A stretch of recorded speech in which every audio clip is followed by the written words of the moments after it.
की बरकत से। ये शेर मुझे ये मिसरा इतना प्यारा लगा।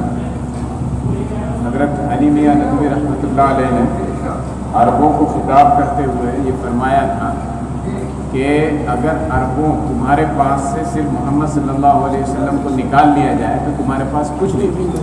सही बात। और ये इतनी बड़ी हकीकत है कि पूरे आज जो भी कुछ है दुनिया में, ख़ास तौर से अरबों की जो तरक्की या जो कानून की तरक्की है, इल्म की तरक्की है, सब कुछ है, इसके बैकग्राउंड में अगर जाया जाए तो ये सब नबी सल्लल्लाहु अलैहि वसल्लम यानी ऐसी हकीकत है कि जिसका कोई इनकार नहीं कर सकता। और इसीलिए इस मामले में सबसे ज़्यादा हमारे दुश्मन जो हैं वो इसी के ऊपर हमला करते हैं। यानी एक कोशिश ये की जाती है कि हमसे किसी तरह रसूलुल्लाह सल्लल्लाहु अलैहि वसल्लम की मोहब्बत निकाल दी जाए।